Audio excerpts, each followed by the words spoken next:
bogey at 10 o'clock high. This is Houston. Say again, 7. So we have a bogey. કેમ છો દોસ્તો?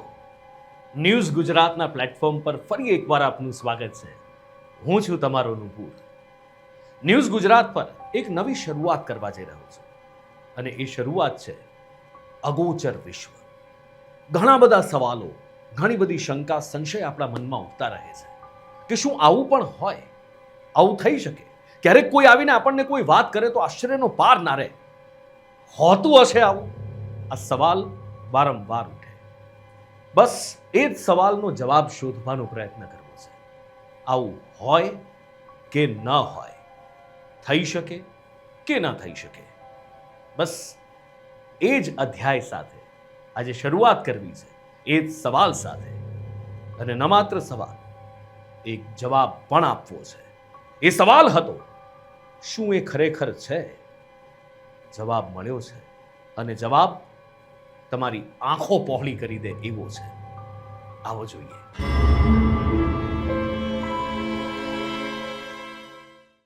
એમણે મારું અપહરણ કરી લીધું, મને સ્પેસશિપમાં લઈ ગયા. મને એવું લાગતું હતું કે મારું આખું શરીર જકડાઈ ગયું છે. હું હલી પણ નથી શકતો. શ્વાસ લેવો પણ મારા માટે મુશ્કેલ હતો. મારા પર ઘણા બધા સંશોધનો થયા, મારી ચીરફાડ થઈ, વાઢકાપ થઈ. અને પછી જ્યારે મારી આંખ ખુલી તો હું મારા બેડરૂમમાં હતો. એ સપનું હતું કે પછી હકીકત? એ લાલ ડાયરી જે અમેરિકાનો એક પ્રેસિડેન્ટ બીજા પ્રેસિડેન્ટને આપે છે. રોઝવેલમાં શું થયું હતું? વેધર બલૂન કે પછી સ્પેસશિપ, કોઈ યુએફઓ? એરિયા 51માં શું છે? રહસ્યો પરથી આખરે ઊંચકાયો છે પડતો.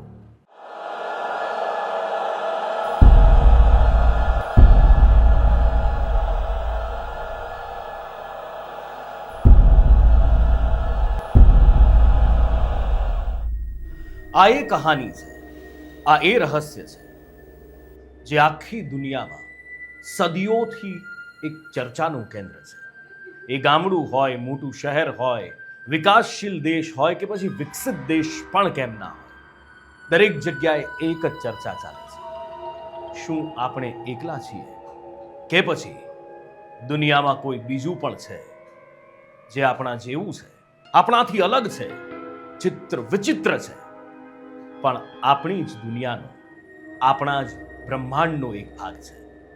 શું પૃથ્વી જેવો બીજો કોઈ ગ્રહ છે? શું દુનિયામાં બીજા કોઈ જીવ છે? આ બ્રહ્માંડ છે, એવા કેટલા બ્રહ્માંડ છે? ઘણી બધી વાતો, ઘણી બધી શંકાઓ, ઘણા બધા સંશય અને ઘણી બધી ઉત્સુકતા, ઘણી બધી જિજ્ઞાસાઓ છે. કહાનીઓ ઘણી બધી સાંભળવા મળે છે.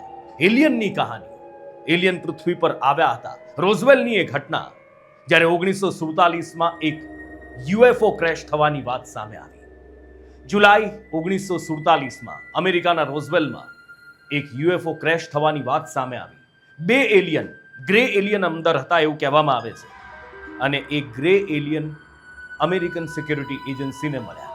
શરૂઆતમાં તો એ સમાચાર પણ છપાયા કે આ એલિયન જ હતા, પણ પછી બીજા દિવસે એવું કહેવામાં આવ્યું કે આ તો વેધર બલૂન હતા.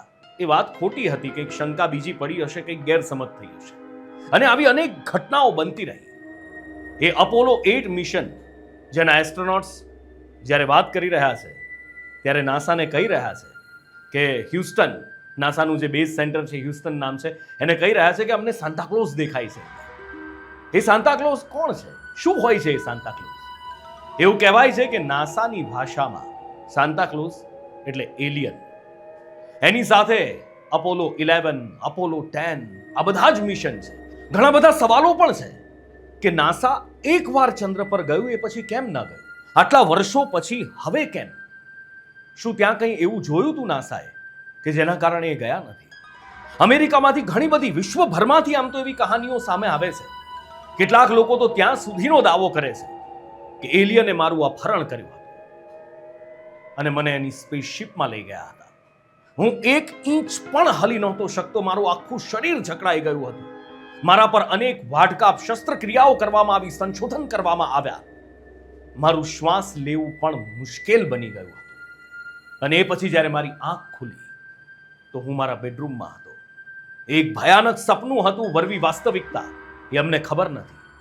આ બધા જ દાવાઓ આપણે સાંભળતા આવ્યા છીએ, રહસ્ય ઘોળાતા રહ્યા છે. પણ આ એલિયનની વાર્તાઓ પણ સાહેબ એ ભૂત પ્રેત જેવી જ છે.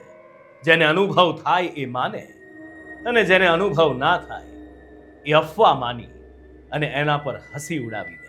હા, ઘણા એવા પણ હોય મારા જેવા, તમારા જેવા, કે જેમને એમના રસ પણ પડે, જેમને એમ પણ થાય કે ના, ખરેખર કંઈક તો હોવું જોઈએ. આટલું મોટું બ્રહ્માંડ, કેટલા બ્રહ્માંડ છે આપણને ખબર નથી. મલ્ટીવર્સની આપણે વાત કરીએ છીએ, તો કોઈક તો હશે ને આટલી મોટી દુનિયામાં કે જે આપણી જેમ જીવતું હોય, ભલે આપણા જેવા સ્વરૂપે ના હોય પણ અલગ સ્વરૂપે.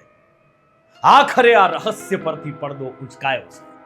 અમેરિકાનું એરિયા 51 હોય, જેની સમયાંતરે ચર્ચા થતી આવે છે, ત્યાં સુધી કહેવામાં આવે છે કે પાછલા 5 દશકમાં જે ટેકનોલોજીની અંદર જબરજસ્ત એક તોફાન આવ્યું, રેવોલ્યુશન આવ્યું, એની પાછળ એરિયા 51 અને ત્યાં રહેલા એલિયન્સ છે. પણ આ માત્ર એક થિયરી છે, હકીકત કોઈને પણ ખબર નથી.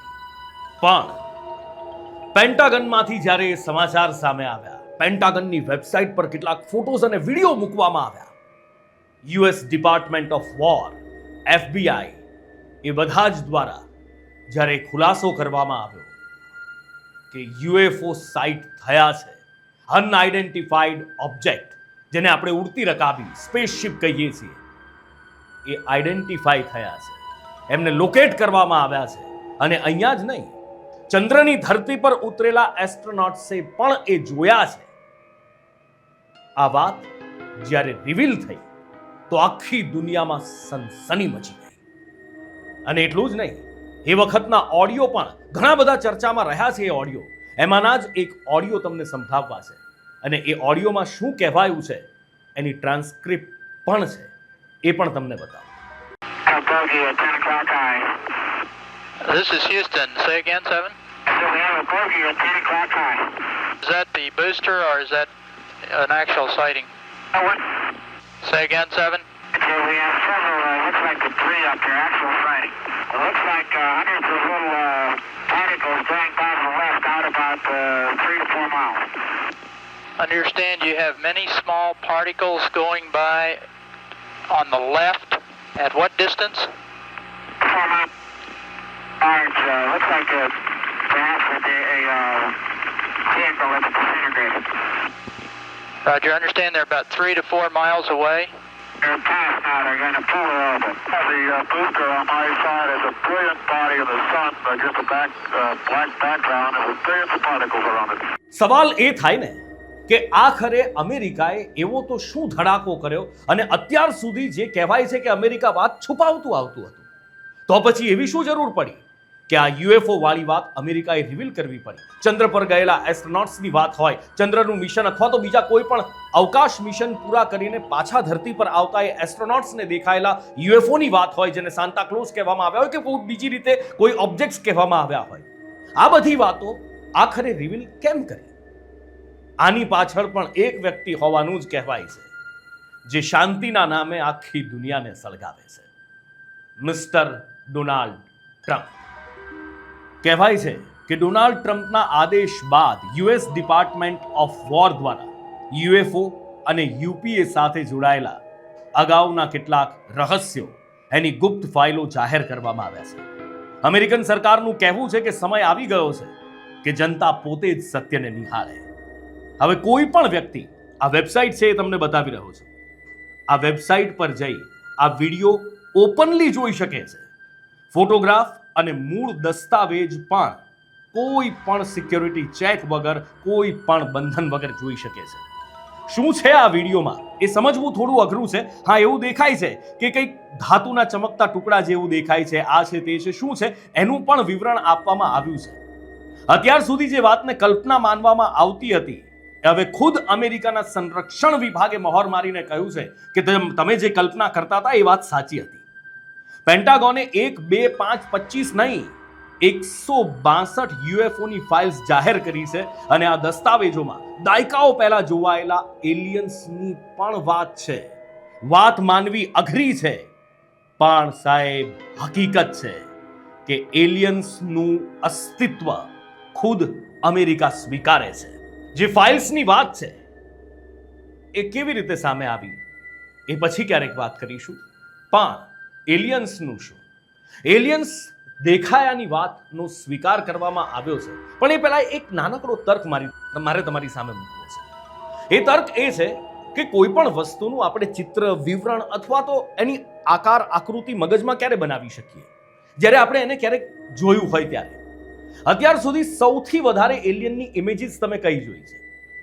ઓવલ શેપનું ઊંધા ઈંડાના આકારનું મોઢું હોય, બે મોટી મોટી આંખો હોય, નાનું કદ હોય, દોરડી જેવા હાથ પગ હોય, રાઈટ? જેને આપણે શું કહીએ છીએ? Grey aliens. બસ આવા જ એલિયન્સ અમેરિકા સ્વીકાર કરે છે. જોયાનો દાવો. અનઆઇડેન્ટિફાઈડ ફ્લાઇંગ ઓબ્જેક્ટ એટલે કે યુએફઓ ઉડતી રકાબીમાંથી બહાર આવે છે. સ્પેસશિપ જેને આપણે કહીએ, એમાંથી બહાર આવે છે અને બહાર આવ્યા પછી એ લોકેટ પણ થાય છે. આટલી હદ સુધીની વાત રિવીલ કરવામાં આવી છે. આ વિડીયો ઘણું બધું કહી જાય છે. જો કે કોઈ એલિયનના એવા વિડીયો સામે નથી આવ્યા અને સામે કદાચ ઘણા વર્ષો સુધી આવનારા આવશે પણ નહીં. પણ આ તો સાહેબ ડોનાલ્ડ ટ્રમ્પ છે, કંઈ કહેવાય નહીં. અમેરિકા પાસે હોય તો રિવીલ કરાવે પણ ખરા. એમને નોબલની સાથે ઘણું બધું બીજું પણ તો જોઈએ છે. પણ ખેર એમાં ટ્રમ્પમાં નથી પડતા આપણે. પણ એક રહસ્ય હજી પણ છે કે શું આ એલિયન એરિયા 51માં છે? રોઝવેલમાં જે યુએફઓ ક્રેશ થઈ હતી એવું કહેવાય છે કે એમાં 2 એલિયનના મૃત્યુ થયા હતા. એમના શબ આજે પણ ત્યાં સાચવીને રાખેલા છે. એરિયા 51માં R&D થઈ રહી છે એલિયન ટેકનોલોજી સાથે મળીને. આ બધા જ સવાલોના જવાબ હજી પણ ઘોળાઈ રહ્યા છે. અગોચર વિશ્વ, આ અગોચર વિશ્વની સફર આમને આમ અમે આગળ ચલાવતા રહીશું અને આ અગોચર વિશ્વમાં આગળ આ બધાથી પડદા ઉપાડતા રહીશું. એક રહસ્યને ઉજાગર કરતો રહીશ હું, તમારો નુપુર. અત્યારે લઉં છું વિદાય.